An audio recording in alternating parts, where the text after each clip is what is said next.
Hey, welcome back, Roadrunners. Lit Medallion is here. He's going to tell you what he felt about Saturday's game. I know it's Sunday night, a little late, but you know what?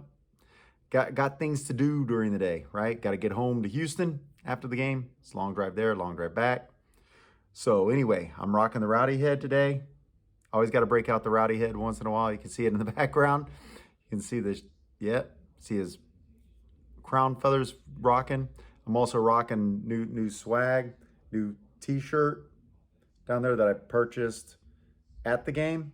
So I'll bring it back up to me. Now, let's talk about the game.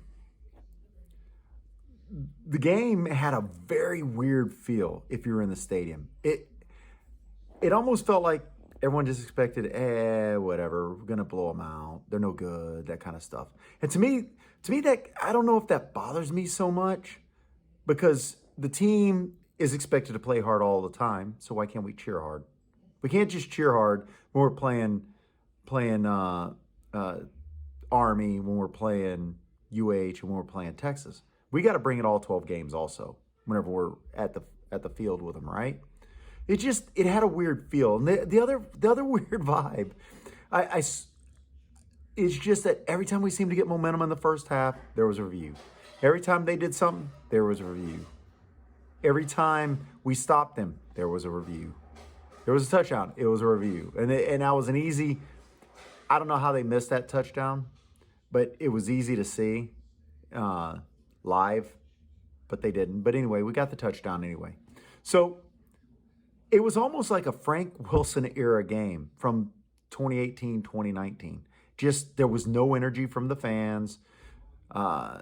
All you heard was advertise this, advertise that. And I swear if I never hear Wainwright's name for the replay challenge for the rest of my life, I'll be happy. I know the law offices of Wainwright gave us money to do that and whatnot, but good Lord, that was a little much if you're in the game, right? But with that being said, we came out with a win. Took us a while. My issues are, and we're going to hear how great of a game, and we know how great of a game our offense had. Clark and Harris had great games offensively. But we still couldn't just put distance between us and Texas Southern in the first half, second quarter, every time we had a chance. Now, some of that, our defense struggled a little bit to tackle, struggled a little bit to stop the run, stop some of the passes. It was problematic to see, but I don't know how deep they went in the rotation. But let's put it this way. I never knew Cantrell played defense. I kind of just thought it was our long snapper, right? But he was out there on defense a lot. He came off the field. I'm like, what's he doing coming off the field? And he's supposed to be out there for, wait, what? We didn't just kick, right? And he was all listed as long snapper. I'd have to check the depth chart. He might be also listed as defensive line. But I saw McDougall come out of the game early, and we went deep in the front seven rotation, really deep. I think that maybe Mayfield and I forgot number 4 on defense, his name, off the top of my head, Chatham, something like that. I think they're the only two that really saw play pretty much the whole game. And it might have something to do with, Corey being a number 2 and being team captain, so he's probably a signal caller for the defense or the defensive secondary, right? So that would make sense that he was out there more. But I saw a defense that worked its tailbone off. We were missing DeCorian Clark. No, we weren't missing him. We're missing Dadrian Taylor. And I apologize for the misspeak there. But yeah, Dadrian didn't even dress out. I didn't see Rashad Wisdom come out for the second half. Someone pointed that out. Hey, Rashad's not out there. They saw him in street clothes. I didn't even see him in street clothes because I started looking for him. But I can tell you that the team played hard every snap. All the players that were out there, yeah, there might have been breakdowns. Yeah, we might have missed tackles. Yeah, we didn't necessarily get the pressure on the quarterback like I feel like we could have or should have. But that's something to do with how deep we went in the rotation. It was a different. Usually coaches what they do is they go deep in the rotation once they get a sizable lead, right? Then they bring players in. So I think this approach, and we've always had a good rotation. You've heard me talk about it. But I think this approach going early in the rotation against a team that, yes, we should have blown out. Well, we ended up blowing them out, right? We ended up pulling away in the second half. What we did was go early in meaningful snaps, gave them meaningful snaps. And it was great to see. Because at the end of the day, we're never going to be ranked. Even if we win out, we're never going to be ranked, right? So losing to Texas Southern doesn't mean anything. Maybe recruiting, maybe. But if you can sell a recruit, yeah, we lost, but our fourth string was out there. We played everybody early, right? And so maybe Coach Traylor and defensive coaching staff took that approach. I'd like to see if somebody would ask. Maybe I can bring up J.J. Perez and see if he can get that question in about the rotation. Maybe I have to research any of his shows that he's done and see if that was purposeful. Because I haven't caught any of Coach Traylor's coaching shows. Now, how about that kick return? So the kick return started on my side of the field, and I got a good sense of that ball was coming down about the 5, and it had a nice high trajectory that gave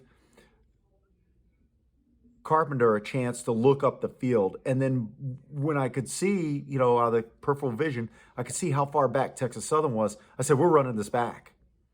Something came out of my mouth. We're running this back. And he just made a nifty move.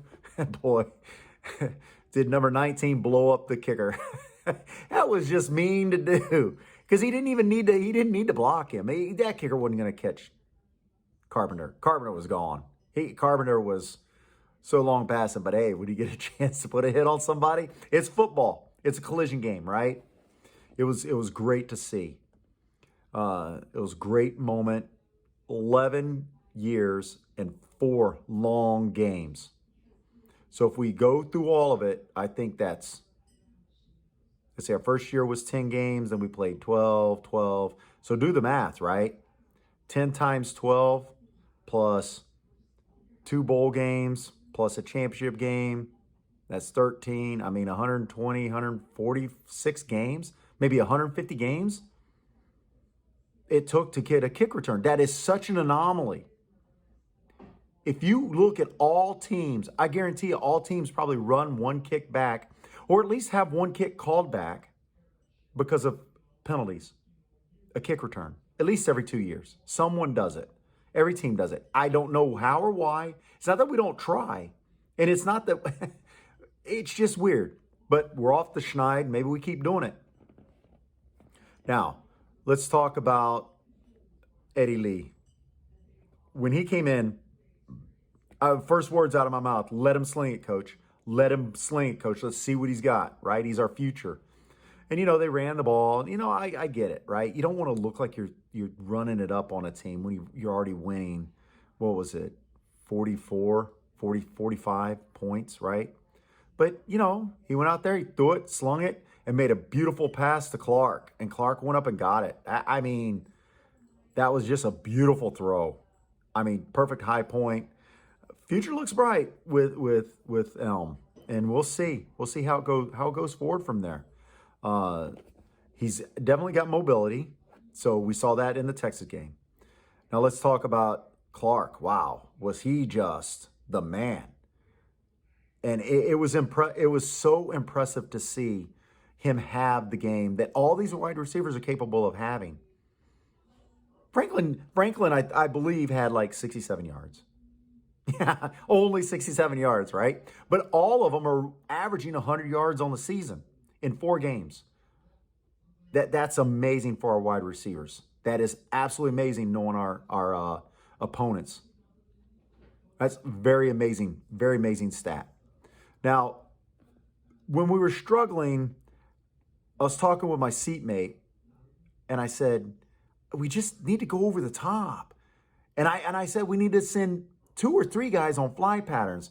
And then, but I also caveated. I said, we were having a little issue with the protection. And Frank's having to break down, so maybe they see that and they're cutting their route short. But man, there was one play. I think Cephas ran an in route, And I'm pretty sure Clark and Franklin went fly patterns. They just went deep. And all of them went deep. It was a deep end. And see, it was wide open. Wide open. And then once we did that, they didn't know what to do. Right? It was kind of, they had their scheme, and then we exposed it.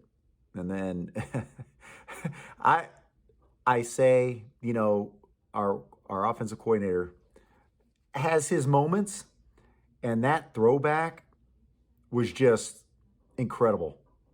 What have we done that 3 times in 2 years? Different variations of it, but still 3 times in 2 years. And Franklin took it to the house. First it was Frank Harris, but we do something like that on a regular basis. And the importance of those plays is it forces teams to play the full, even if it fails, it forces the teams to play the full field. They can't start spying as much, right? Because when they start spying Frank too much, there's somebody going to come right behind those linebackers, usually a tight end. When they start inching up spying Frank, and the tight end, Cardenas, Sharp, Dishman, over the middle, gone. I mean, not necessarily gone, but just boom, over the middle, and we see it. So there's some rhyme or reason to the way we play offense, and it's good to see. What does bother me going forward? We're going into conference play, and everyone saw Middle Tennessee spark up, right? Had a great game themselves. I believe a couple other opponents beat some brand names, right? And we really have to work on our offensive line to stay healthy, to get healthy. I'm not knocking them on their effort or their blocking, but we're deep, right? We're deep into the depth chart because of injuries. And those kids are playing hard. Those kids are playing very hard. But you can see the smaller, quicker defensive linemen really gave our offensive line some fits in blocking. Got some holding calls, got to Frank early. Now, luckily we have Frank. He knows how to run. So he makes a lot of offensive lines play better because they'll continue on their blocks. They know if they just stay on their block, they might get burned, but if they just stay on it, Frank will make lemonade out of lemons, an omelet out of cracked eggs, right? So they still need some work. They're working hard. You can see it. It was a fun game to be at. It was really fun. it was for me. It was a fun game to be at. I'm not gonna lie. We were struggled, but we overcame that struggle and we finished it off. Just how it needed to be, right? And maybe making it harder, giving those kids something to play for early is going to reap what we sow, right? Dividends, right? You're going to get compounded interest later on in the season because those kids are going to be ready. Those kids are going to know what to do. They're going to see stuff. They're going to understand the calls because they're going to be there. Tell me what you think, Roadrunners. Don't be afraid to like and subscribe if you see this. Don't be afraid to comment. It's okay. Call me a jerk. Won't hurt my feelings. I know you won't because I won't call you a jerk. But it's okay if you do. I'm just saying. But it was good to be in the dome. Very quiet atmosphere. I hope that was just because it was Texas Southern and we came off such an emotional loss and everybody put everything into building up to UT. And we had 3 tough games in a row. Maybe that's it, and let's hope that's it. And I can see it because it was kind of hard for me to cheer at times. But I noticed when I was getting up saying, hey, it's 3rd down, screaming at the top of my lungs, maybe 2 or 3 people joined in. I'm telling you, it was like we had a hangover from the first 3 games. So I don't know how the kids got up for it. If we couldn't get up for it, how'd they get up for it? Anyway, Roadrunners, I will see you guys in 2 weeks. We got a game, I believe, on Friday. It's a short week, and it's not going to be an easy one. I think we're going up to Western Kentucky. I haven't looked. I just know we have a Friday night game. Anyway, let's go get another W, buy you some swag, buy you some bling, wear it. Just like I'm going to pick up Rowdy here, get you a Rowdy. He's doing the Heisman in case you What's going on here with this crazy? He's doing the Heisman in case you haven't noticed. Because one day we're going to have a Heisman. It's going to happen sooner than you think. We've already proven we can do things sooner than most people think. It's going to happen. We're going to find somebody. Peace out.